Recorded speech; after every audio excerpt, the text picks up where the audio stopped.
Hi students, कैसे हैं आप लोग। आशा है कि सभी अच्छे होंगे। तो चलिए आज के इस वीडियो में हम लोग NCERT class 10th subject math के अध्याय 9 जो कि आपका त्रिकोणमिति के कुछ अनुप्रयोग हैं, जिसके अंतर्गत हम लोग पढ़ने वाले हैं ऊंचाइयां और दूरियां, जिसे इंग्लिश में हाइट्स एंड डिस्टेंसेस भी कहा जाता है। तो इसमें बेसिकली क्लास 10th में हमें क्या क्या पढ़ना है, पहले आज हम लोग वो देखेंगे और इसके बाद हम लोग आज इस वीडियो में इस चैप्टर का इंट्रोडक्शन पार्ट कंप्लीट कर लेंगे और तब फिर नेक्स्ट वीडियो में हम लोग जो हमारा प्रश्नावली 9.1 है उसको हम लोग सॉल्व करेंगे। ठीक है, तो चलिए समझते हैं कि यह चैप्टर क्या है, इसमें क्या क्या पढ़ना है। तो देखिए, इस चैप्टर का नाम है त्रिकोणमिति के कुछ अनुप्रयोग और जिसके अंतर्गत हमें चैप्टर में पढ़ना है ऊंचाइयां और दूरियां के बारे में। वैसे तो त्रिकोणमिति का बहुत ही व्यापक क्षेत्र है, बहुत ही ज़्यादा यूज है। जैसे कि आप ज्योग्राफी में मानचित्र वगैरह बनाने में, किसी भी द्वीप की स्थिति कहाँ पर स्थित है उसका पता लगाने में, पृथ्वी से चांद, तारे, ग्रहों की दूरी पता करने में, तो इन सब चीज़ों में बहुत ज़्यादा यूज होता है त्रिकोणमिति का। जब आप इंजीनियरिंग में जाएंगे तो वहाँ पर प्रैक्टिकली ये सब आप कर सकेंगे। ठीक है, तो ये सारा चीज़ आपको त्रिकोणमिति के अनुप्रयोग में होता है, लेकिन बेसिकली क्लास 10th में हमें तो वो सब प्रैक्टिकल नहीं करना है। तो हमें यहाँ पर एक टॉपिक दिया गया है, बस उसको ही हमें पढ़ना है। तो यहाँ पर क्या टॉपिक हमें पढ़ना है, तो ऊंचाइयाँ और दूरियाँ के बारे में पढ़ना है। यानी किसी भी वस्तु का, ऑब्जेक्ट का आपको अगर ऊंचाई और दूरी निकालना हो बिना मापे हुए, तब आप त्रिकोणमिति का प्रयोग करके आसानी से ज्ञात कर सकते हैं। जैसे कि आप मान लीजिए आप कहीं घूमने गए, दिल्ली घूमने गए, तो वहाँ पर आप गए लाल किला के पास, तो लाल किला देख रहे हैं, तो लाल किला की तो ऊंचाई है कुछ, तो आपको बिना मापे अगर पूछा जाए ये कितनी ऊंचाई है, रस्सी तो लेकर के आप नहीं गए होंगे या कोई भी रस्सी से तो चढ़ करके उस पर मापेगा नहीं। तो आप त्रिकोणमिति के अनुप्रयोग से वहाँ पर आप जो दूरी अगर आपको पता हो जाए कि हम लाल किला से इतनी दूरी पर 10 मीटर या 20 मीटर की दूरी पे खड़े हैं, तो आप त्रिकोणमिति के प्रयोग से लाल किले की ऊंचाई को आसानी से बता सकते हैं। यही सब इसमें आपको पढ़ना होता है ऊंचाइयां और दूरियां में। और एक सिचुएशन देखिए, जैसे कि आप मान लीजिए अपने घर के छत पे खड़े हैं, जैसे कि ये आपका घर है और ये छत है, यहाँ पर आप खड़े हैं और कोई कार यहाँ पर है। ठीक है, तो ये कार को आप देख रहे हैं मान लीजिए इस तरह से, तो यह कार आपके घर से कितनी दूरी पर है। आपको अगर घर की ऊंचाई पता है तो ये कार आपके घर से कितनी दूरी पर है ये भी आसानी से आप बता सकते हैं। तो यह ऐसा बहुत सारा एप्लीकेशन हम लोग क्लास 10th में देखने वाले हैं। आपको बहुत सारा सिचुएशन दिया जाएगा और आपको सारे सवालों को त्रिकोणमिति का प्रयोग करके निकालना होगा, जो कि आप आसानी से निकाल लेंगे। बस कुछ बातों को आपको समझ लेना है इस चैप्टर में, तो फिर आपको सवाल बनाने में कोई भी प्रॉब्लम नहीं होगी। और क्लास 10th में ऊंचाइयां और दूरियां इस चैप्टर से एक लॉन्ग क्वेश्चन भी पूछा जाता है, तो वो आप एग्जाम में आसानी से सॉल्व कर पाएंगे। तो चलिए देखते हैं कि इस चैप्टर में हमें पढ़ना क्या क्या है। तो इस चैप्टर में हम लोग पढ़ेंगे सबसे पहले परिचय, इंट्रोडक्शन इस चैप्टर का कि क्या है। उसके बाद परिचय में ही हम लोग पढ़ेंगे कि दृष्टि रेखा यानी कि लाइन ऑफ साइट किसे कहते हैं। ये सब चीज़ को समझना आपको बहुत ही जरूरी है। एग्जाम में इस सब का डिफिनेशन आपसे तो नहीं पूछा जाएगा, लेकिन आपको समझना जरूरी है। समझ लेंगे तभी सवाल को आसानी से बना पाएंगे। तो फिर दूसरा टॉपिक इसी में पढ़ना है हमें उन्नयन कोण यानी एंगल ऑफ एलिवेशन, और तीसरा पढ़ना है अवनमन कोण जिसे हम लोग एंगल ऑफ डिप्रेशन कहते हैं। ये सब आपको पढ़ना है। और उसके बाद ये जो टेबल है आप पढ़े होंगे त्रिकोणमिति में, जहाँ पर आपको मान दिया गया रहता था और इसके प्रयोग से बहुत सारे सवालों को सॉल्व किए होंगे। तो 0 डिग्री, 30 डिग्री, 45 डिग्री, 60 डिग्री और 90 डिग्री, और इधर 3 त्रिकोणमितीय अनुपात है, साइन, कोस और टेन। तो ये मान आपको याद रखना चाहिए।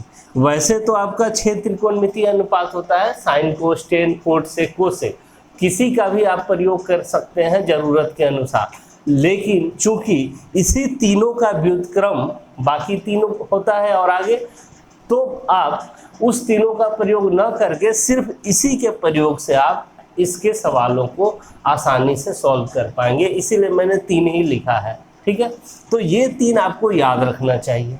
तो ये सब जब हम लोग कंप्लीट कर लेंगे तो हमारा प्रश्नावली 9.1 जो है उसके सवालों को हम एकदम आसानी से सॉल्व कर पाएंगे, कोई भी प्रॉब्लम नहीं होगी, ठीक है। तो चलिए हम लोग अब शुरू करते हैं इंट्रोडक्शन इसका। तो आइए हम लोग पहला टॉपिक जो है इसका परिचय देखते हैं इस चैप्टर का। तो परिचय में देखिए ऊंचाइयां और दूरियां आखिर क्या है, इसमें हम लोग क्या पढ़ते हैं।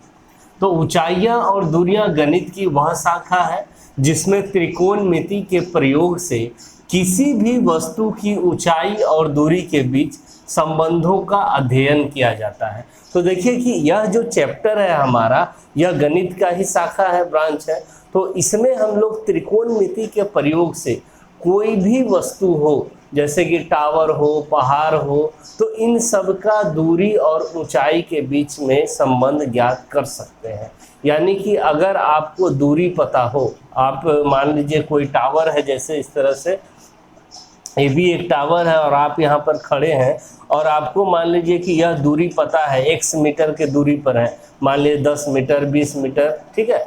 तो आप त्रिकोणमिति के प्रयोग से आप इस टावर की ऊंचाई को आसानी से बता सकते हैं। इसी तरह के चीज़ों का अध्ययन इस चैप्टर में किया जाता है। दूसरा सिचुएशन देखिए, मान लीजिए कि आप अपने घर के छत पे खड़े हैं, ठीक है, और बाहर में रोड पर कोई कार लगी हुई है, ठीक। तो आपको नहीं पता कि ये कार आपके घर से कितनी दूरी पर है, ठीक है। आप सिर्फ कार को देख रहे हैं छत पर से कि हाँ वहाँ पर है। तो आप त्रिकोणमिति के प्रयोग से अगर आपको अपने घर के बिल्डिंग की ऊंचाई पता है तो आप आसानी से त्रिकोणमिति के प्रयोग से बिना कार की दूरी मापे हुए आप बता पाएंगे कि मेरे घर से कार जो है इतनी दूरी पर है। जो भी होगा आपका निकल जाएगा त्रिकोणमिति के प्रयोग से। तो बेसिकली आप क्या समझे कि किसी भी वस्तु का अगर ऊंचाई और दूरी में से कोई एक चीज़ आपको दे दिया गया हो, तब आप त्रिकोणमिति के प्रयोग से आसानी से उसका दूसरा वाला पार्ट निकाल सकते हैं। अगर ऊंचाई दे दिया है तो दूरी निकाल सकते हैं, दूरी दे दिया गया है तो ऊंचाई निकाल सकते हैं, ठीक है। तो ये था हमारा परिचय। अब चलिए इसमें हम लोग देखेंगे सबसे पहले दृष्टि रेखा क्या होती है, उन्नयन कोण क्या है और अवनमन कोण क्या है। ये तीनों चीज़ को हम लोग समझ लेंगे, तब हम लोग प्रश्नावली 9.1 को आसानी से सॉल्व कर पाएंगे। तो चलिए समझते हैं अब हम लोग। तो आइए अब हम लोग समझते हैं कि दृष्टि रेखा किसे कहते हैं, जिसे इंग्लिश में हम लोग लाइन ऑफ साइट कहते हैं। तो प्रेक्षक की आंख से प्रेक्षक द्वारा देखी गई वस्तु के बिंदु को मिलाने वाली रेखा को दृष्टि रेखा कहते हैं।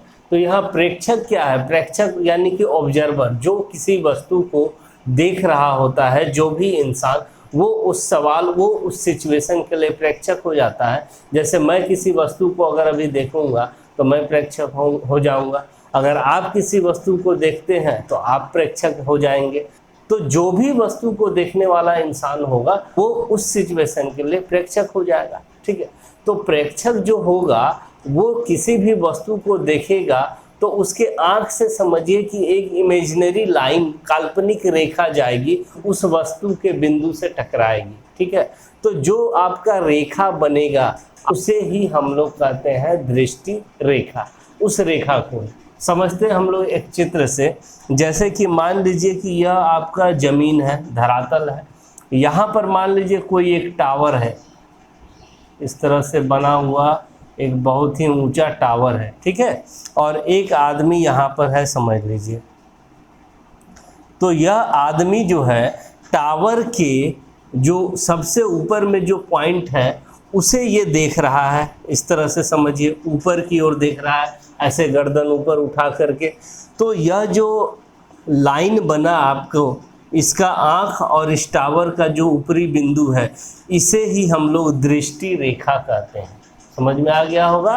तो देखिए यहाँ डेफिनेशन से, प्रेक्षक की आँख से, प्रेक्षक की आँख से प्रेक्षक द्वारा देखी गई वस्तु, तो प्रेक्षक के द्वारा देखी गई वस्तु के बिंदु को मिलाने वाली रेखा, ये मिल रहा है रेखा, इसे ही हम लोग क्या कहते हैं, दृष्टि रेखा। तो ये वाला जो लाइन हो गया ना, इसे ही कहा जाता है दृष्टि रेखा। समझ में आ गया दृष्टि रेखा। एक और सिचुएशन भी देखिए दृष्टि रेखा का। मान लीजिए कि इस तरह से ये जमीन हुआ और समझिए यह एक बिल्डिंग है, आपका घर है मान लीजिए, बहुत ऊंचा सा बिल्डिंग है, और इस बिल्डिंग के ऊपर वाले फ्लोर पे कोई आदमी है यहाँ इस तरह से, यहाँ पर, और नीचे में कहीं पर एक कार है या बॉल है, कुछ भी हो सकता है। तो अगर आदमी यहाँ से अपने आँख से इस वस्तु को देख रहा है, ठीक है, तो वस्तु का बिंदु और प्रेक्षक के आँख, इस दोनों से एक लाइन बना, तो जो लाइन बना उसे ही हम लोग क्या कहेंगे, दृष्टि रेखा कहेंगे, दृष्टि रेखा। तो बेसिकली आपको क्या समझना है कि जो प्रेक्षक है वो किसी वस्तु को देखेगा, और जिस वस्तु को वो देख रहा है उस बिंदु और उसके आँख से बनने वाली रेखा को, लाइन को ही हम लोग क्या करते हैं, दृष्टि रेखा कहते हैं। यही है हमारा दृष्टि रेखा। अब चलिए आगे समझते हैं दूसरा टॉपिक हमारा, उन्नयन कोण, यानी कि एंगल ऑफ एलिवेशन किसे कहते हैं। तो उन्नयन कोण दृष्टि रेखा और क्षैतिज रेखा से बना कोण होता है, जबकि देखा जा रहा बिंदु क्षैतिज स्तर से ऊपर होता है। तो यहाँ पर देखिए कि दृष्टि रेखा तो आप समझ गए होंगे कि दृष्टि रेखा ये है, और क्षैतिज रेखा क्या है तब। तो देखिए क्षैतिज रेखा वो रेखा होती है जो आपका भूमि है, जमीन है, इसके समांतर रहती है, उसको हम लोग क्षैतिज रेखा कहते हैं। तो जैसे कि अगर समझिए कि यह आपका ज़मीन है, भूमि है, तो इसके समांतर एक रेखा इसके आँख से हम लोग खींच सकते हैं कि नहीं, ये रेखा जा रहा है इधर, ठीक है, इस रेखा को हम लोग कहते हैं क्षैतिज रेखा, क्षैतिज रेखा, ठीक है, जो आँख से एकदम आपका जमीन के समांतर। जैसे कि हम यहाँ पर खड़े हैं, तो ये ज़मीन है इस नीचे मेरे, तो हम आँख से अगर इस ज़मीन के समांतर एक रेखा की कल्पना करें सीधा एकदम इस तरह से, तो ये हो जाएगा हमारा क्या, क्षैतिज रेखा। और अगर हम ऊपर देख रहे हैं किसी वस्तु को, तो हमारे आँख से और उस वस्तु के बिंदु को मिलाने वाली रेखा हो जाएगी दृष्टि रेखा, ठीक है। तो यहाँ पर देखिए यह हो गई क्षैतिज रेखा और यह हो गई दृष्टि रेखा। जब आप ऊपर देख रहे हो उस सिचुएशन में दृष्टि रेखा और क्षैतिज रेखा के बीच बने कोण को ही उन्नयन कोण की कहा जाता है, यानी कि यह वाला आपका हो गया उन्नयन कोण। अब डिफिनेशन देखिए तो आसानी से आपको समझ में आ जाएगा। उन्नयन कोण दृष्टि रेखा और क्षैतिज रेखा से बना कोण होता है। देखिए दृष्टि रेखा और क्षैतिज रेखा से बना कोण उन्नयन कोण, जबकि कंडीशन ये है कि जबकि देखा जा रहा बिंदु क्षैतिज स्तर से ऊपर होता है। तो ये तो हो गया क्षैतिज स्तर, बिंदु कहाँ है, ऊपर में है ना क्षैतिज स्तर से, तो क्षैतिज स्तर से ऊपर अगर बिंदु है तब दृष्टि रेखा और क्षैतिज रेखा के बीच बनने वाले कोण को हम लोग उन्नयन कोण कहते हैं, ठीक है, समझ गए होंगे। चलिए तीसरा टॉपिक देखते हैं हम लोग, अवनमन कोण क्या होता है, यानी कि एंगल ऑफ डिप्रेशन।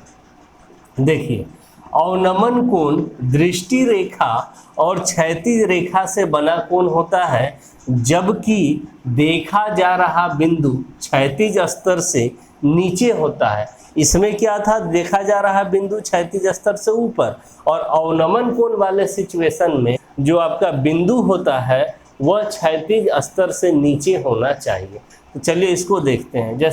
जैसे कि यहाँ पर कोई आदमी अपने छत पे खड़ा है और वो कार को देख रहा है, तो इसका क्षैतिज स्तर कहाँ पर बनेगा, आँख से एक सीधा लाइन, ये तो हो गया आपका जमीन, भूमि, इसी के समांतर आँख से एक सीधा लाइन बनाइए, इस तरह से दिख रहा है, बन गया इसके समांतर, जो आँख से एकदम सीधा जा रहा है। तो ये जो रेखा बना देखिए, यह जो है हमारा जो धरातल था, पृथ्वी था, उसी के समांतर बना इसके आँख से होते हुए। तो इसी रेखा को हम लोग कहेंगे इस सिचुएशन में क्षैतिज रेखा, ठीक है। तो अब सिचुएशन समझिए, ये आदमी यहाँ पर खड़ा था छत के बिल्डिंग पर, यहाँ से यह आदमी नीचे किसी वस्तु को, कोई भी चीज़ रह सकता है, जैसे यहाँ पर हमने कार इमेजिन किया है, तो वो कार को देख रहा है। तो ये जो बिंदु हुआ जहाँ वो देख रहा है, यह क्षैतिज रेखा से तो नीचे हुआ, तो अगर क्षैतिज रेखा से नीचे है बिंदु तो इस सिचुएशन में क्षैतिज रेखा और दृष्टि रेखा के बीच बने ही कोण को हम लोग अवनमन कोण कहते हैं। अवनमन कोण, इसी कोण को हम लोग अवनमन कोण कहते हैं। ठीक है, तो हमारे पास दो सिचुएशन, क्या क्या सिचुएशन? पहला सिचुएशन था कि आदमी ऊपर की ओर देख रहा है, और जब ऊपर की ओर देख रहा है तो उस कंडीशन में दृष्टि रेखा और क्षैतिज रेखा के बीच बने कोण को उन्नयन कोण कहते हैं।